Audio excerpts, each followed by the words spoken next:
así decirlo, ¿no? Luego fue muy interesante también el encuentro con los animales salvajes completamente, que en algunos casos no habían visto nunca seres humanos, probablemente, porque entre otras cosas no huían, estaban muy tranquilos. Y vimos de todo, vimos osos polares, vimos focas, luego ahora veréis algunas fotos, ¿no? Vimos bueyes arlisteros, que son unos bichos rarísimos, estos ya un poco más en el sur, en Groenlandia. Vimos zorros árticos, liebres árticas, que son muy curiosas. Bueno, en fin, vimos todo esto, ¿no?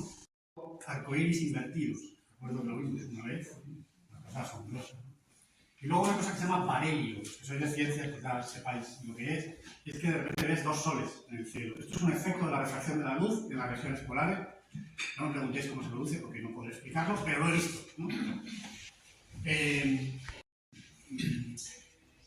Más me sorprendió, y le dediqué a esto algunas páginas en el libro, es el sol de medianoche. O sea, el hecho de que es de día durante todo el día, no se hace de noche.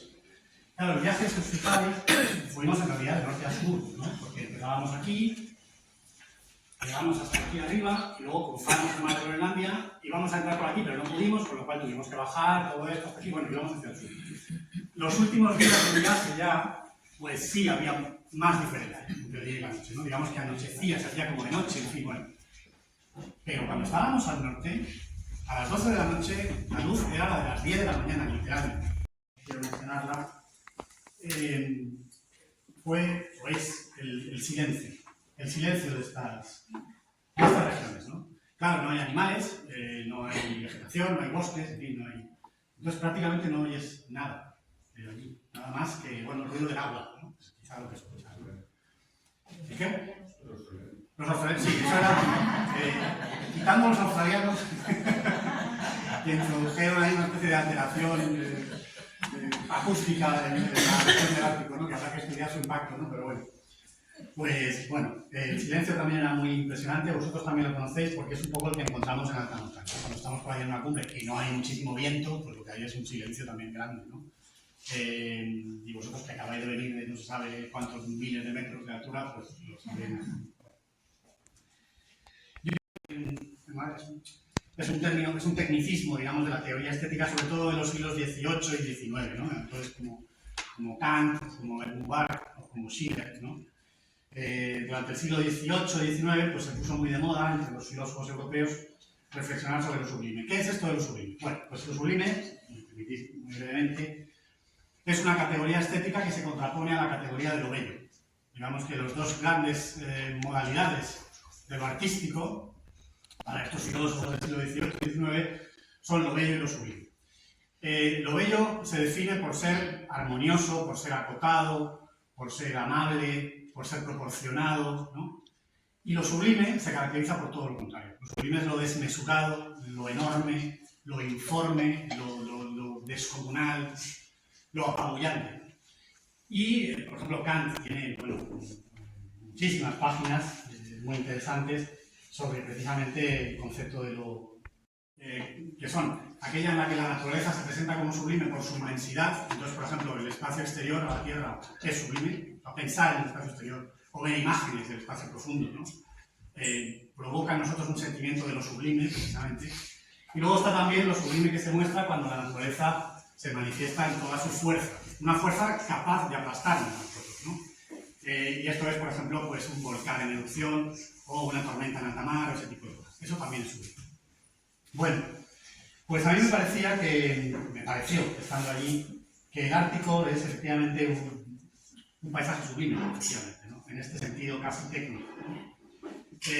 Por lo desmesurado, por lo enorme, también en cierto modo por lo hostil, porque es una región donde uno no podría sobrevivir mucho tiempo. Cuando digo mucho tiempo, digo días. O sea, si uno de repente naufraga allí, como les pasaba a los exploradores en el siglo XIX, pues ya sabe lo que le espera, porque no se puede sobrevivir en el Ártico, así a pelo, por lo bueno, ¿no? O sea, no se puede.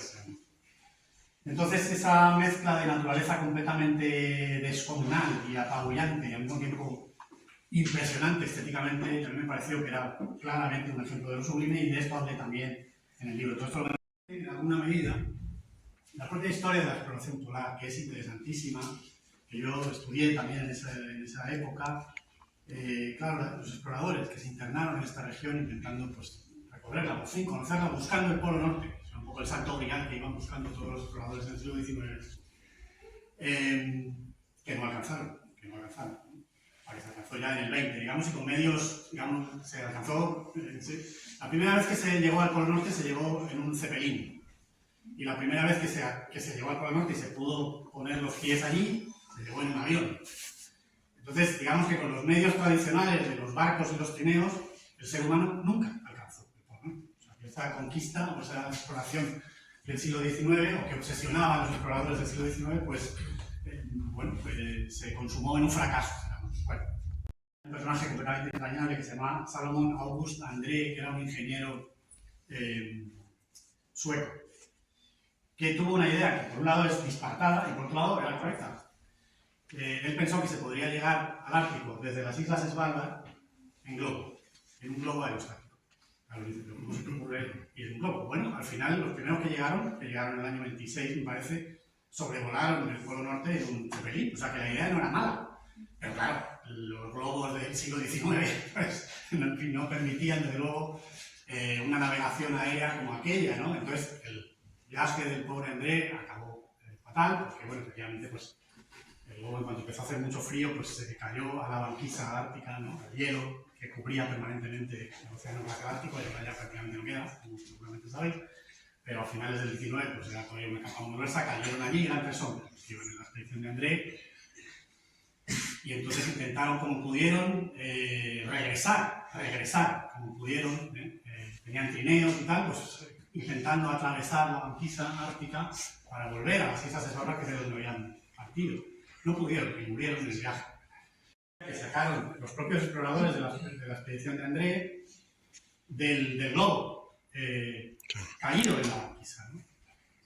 Porque uno de ellos llevaba una cámara y además era muy buen fotógrafo, y entonces hizo un montón de fotografías que se conservaron, porque, como, digamos, debido al frío que hace en esta región, ellos murieron y sus cadáveres fueron devorados naturalmente por los animales, por los osos, ¿no?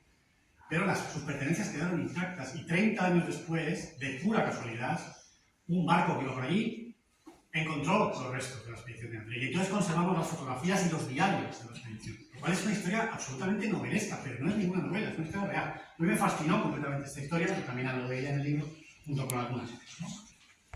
También, a propósito de todo esto, una reflexión sobre la desaparición de las condiciones de posibilidad, voy a decirlo así un poco técnicamente, de la experiencia de lo sublime en nuestra propia época. ¿Por qué? Pues porque lo sublime tiene algo que ver con la lucha del hombre con la naturaleza, ¿no?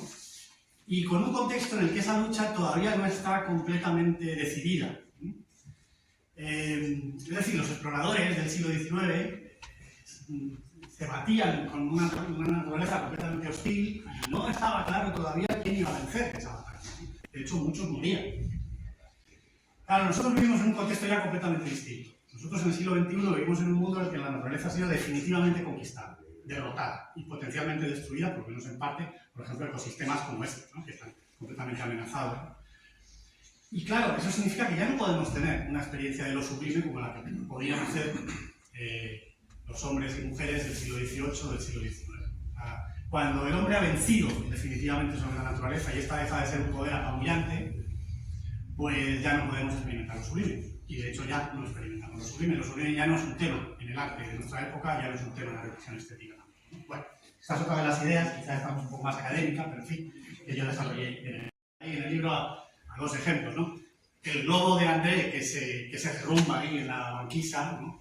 Tiene algo de sublime, ¿no? Tiene algo de sublime. Esa lucha del hombre contra el poder enorme de la naturaleza, ¿no? Mientras que un helicóptero, como los que ahora llevan a los turistas ricos desde algunas bases del Ártico ruso, ¿no? Hasta el mismísimo Polo Norte, que te dejan allí para que te hagas una foto y luego te devuelven, eso ya no es sublime. Eso ya simplemente es la técnica que ha dominado el mundo natural. Condición de viaje en el tiempo. Viaje en el tiempo yo creo que en 2 sentidos, ¿no? Primero por viajar en un barco de hace 100 años, ¿no?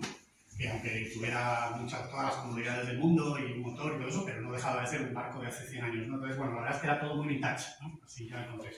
Una cosa buenísima del viaje era que no había ningún tipo de conexión, ni wifi, ni nada de nada, no había ninguna conexión de nada. Teníamos conexión por satélite, pero eso era el capitán y la tripulación, nosotros no. Y en caso de emergencia se podría avisar a las autoridades de, no sé ni bien de quién, de quien pudiera acercarse por ahí a rescatarnos, que era improbable que hubiera podido acercarse nadie, ¿no? O sea que había un elemento aventurero en el viaje realmente. Además, esto nos lo dijo el capitán cuando salimos a mar abierto, cuando dejamos las Svalbard y teníamos 4 o 5 días en alta mar hasta llegar a Groenlandia. Y nos dijo, bueno, aquí ahora nos advirtió realmente, como bueno, que nadie haga ninguna tontería, porque si aquí alguien tiene un accidente o se cae por la borda o no sé qué, pues aquí no podemos hacer nada, ni pedir ayuda. Ahora estamos en alta mar, en el mar de Groenlandia, y aquí no hay mucho rescate posible si a alguien le pasa algo. Así que bueno. Con lo cual había ese elemento un poco aventurero que no deja de ser ya también un poco como viajar en el tiempo, ¿no? Dejar hacia atrás.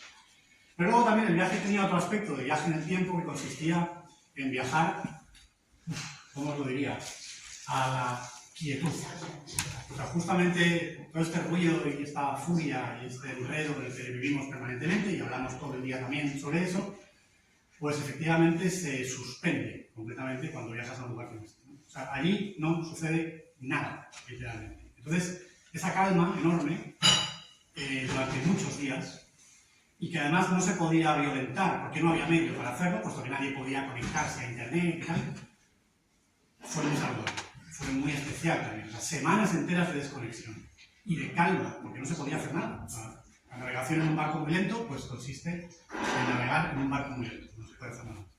Claro, había quien sustituía la falta de actividad con las timbas de mus y la cerveza. Claro, eso era otra opción. Yo prefería leer y podría hacer así como alguna reflexión general y eso, pero no lo voy a hacer. Voy a hacer simplemente una reflexión personal.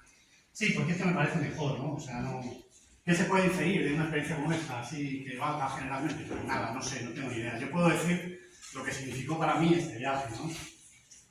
Yo creo que he sido un privilegiado habiendo hecho este viaje, porque he podido viajar a un ecosistema que claramente se está extinguiendo, está cambiando muy rápidamente.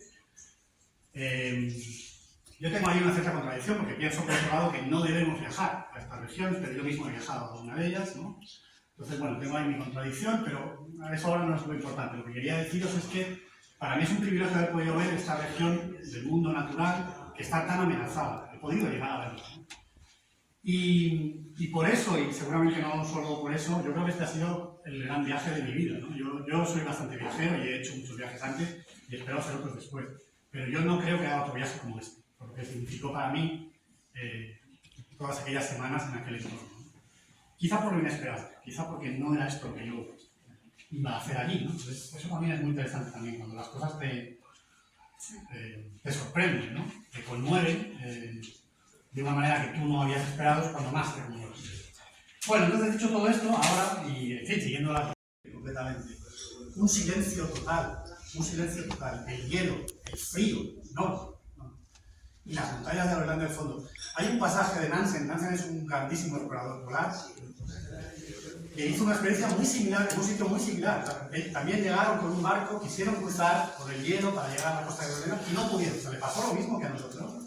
Y yo tuve una experiencia muy parecida, y hablé de esto en el libro, porque yo, bueno, pues en fin, yo recuerdo que además no era yo el único pasajero que se había levantado para ver esto, había más gente en la cubierta, pero nadie hablaba. Yo también lo digo en el libro, estábamos todos completamente sobrecogidos. O sea, salíamos a la cubierta y nos quedábamos callados mirando esto. Es muy difícil ver en una fotografía lo que yo vi entonces, pero es espectacular. O sea, aquello era completamente espectacular. Yo no creo que nunca vuelva a ver, nunca, en ningún sitio un paisaje así.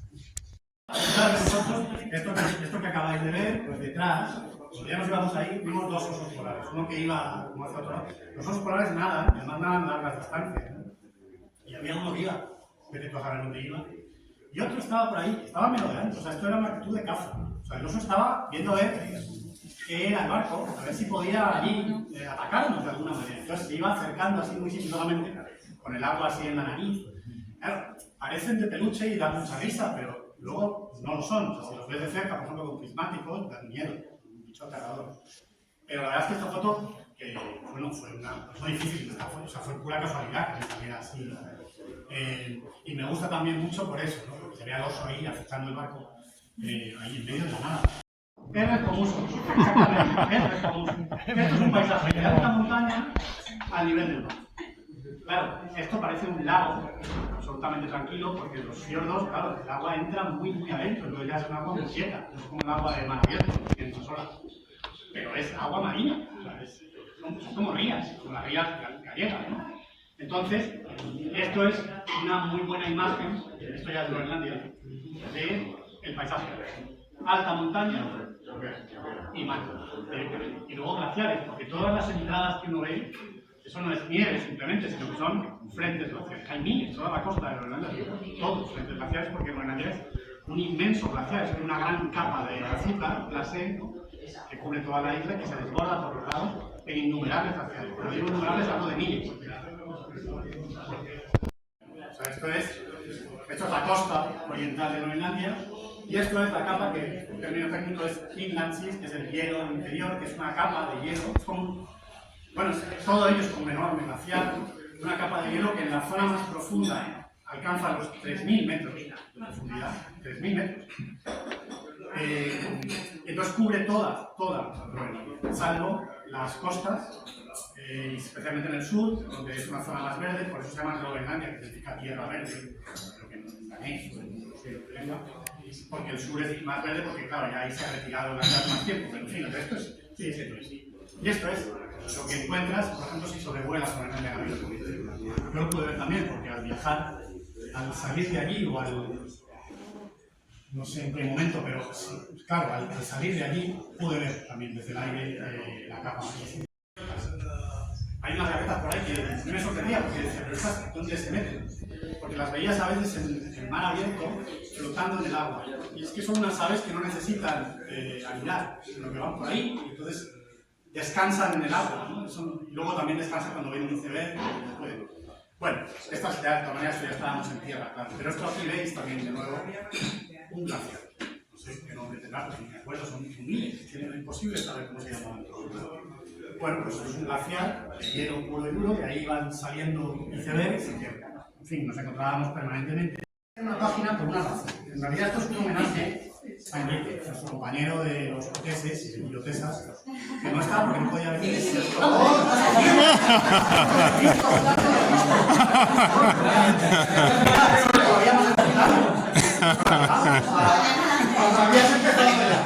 Qué bueno.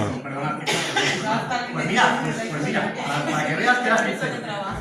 Enrique leyó este libro y me mandó una carta preciosa, que tengo pendiente de contestarte aún, bueno, preciosa, la verdad, me encantó tu carta, me mencionó muchísimo y me parece precioso. Y entonces Enrique me dijo que le había gustado especialmente esta página, una página que le había gustado mucho. Yo, aunque no te lo dije, porque pensaba decir cuando te contestara, te diré que esta es mi página favorita también del libro, sí, la verdad que sí. O sea, que como mucho, ¿no? O sea, que bueno, entonces, en tu honor, pensamos que no ibas a estar, pero bueno, en fin, pues no parecía que era la semana pasada. No, pues era esta. Y era esta versión, que este fin de semana en la excursión que era esta. Pues si me lo permitís, voy a leerla, pues estaba a hacer este gesto un poco para agradecerte tu, en fin, tu interés. Bueno, la página dice más aún que los glaciares ni las cumbres, en alta mar el mundo queda drásticamente reducido a lo elemental: agua y cielo. Las olas, como las nubes, son solo accidentes de estas dos únicas sustancias, que ya no parecen reducirse a un sustrato común, aunque a veces se confunden en el horizonte. Pero me ha sorprendido notar que no tenemos en alta mar una sensación de infinitud, de inmensidad. Esa sensación casi de vértigo que experimentamos al contemplar las estrellas en una noche clara o algunos vastos paisajes de alta montaña. El horizonte marino suprime también la distancia, como suprime todo lo demás. Se tiene la impresión de que el barco navega sobre un disco. ¿Cómo reprochar a la humanidad el que por tanto tiempo creyese que la Tierra era plana y que terminaría abruptamente en algún punto, en el borde del mar? Al fin y al cabo, eso es exactamente lo que vemos desde la cubierta de un barco en alta mar. Un disco amplísimo, sí, pero no infinito. Los hombres somos animales terrestres y al dejar la Tierra por el mar perdemos nuestras referencias naturales e incluso perdemos la capacidad de captar las distancias. Uno no sabría decir si el horizonte está cerca o lejos. La pregunta es absurda, por supuesto, pero es la pregunta que inevitablemente nos hacemos al vernos situados justo en el centro de este disco ilusorio, de este misterioso plato agitado, bullente. Pero la supresión de la distancia se compensa con la plena contemplación de otra propiedad geométrica, la circularidad perfecta. La alta mar es un espacio galileano en el que la física se funde con la geometría ante nuestros propios ojos, contradiciendo todos los preceptos de la ciencia aristotélica sobre la estricta separación de los géneros ontológicos. En las proximidades del barco, la superficie del mar es ondulada e irregular, se agita y cambia constantemente. Está sometida aún, por tanto, a la ley del cambio que gobierna todo lo terrestre y a la que los hombres estamos tan sometidos como acostumbrados. Pero un poco más lejos todo es distinto y lo que se ofrece a la mirada ya no muestra, ni presumiblemente admite, los signos del movimiento y el cambio. El mar se tersa gradualmente en una franja inmóvil cuyo límite lo traza, allá lejos, el círculo perfecto, cuyo centro exacto lo ocupamos nosotros. Ya solo esto es un prodigio admirable. La física ha desembocado en la geometría. El mundo sublunar linda con el supralunar.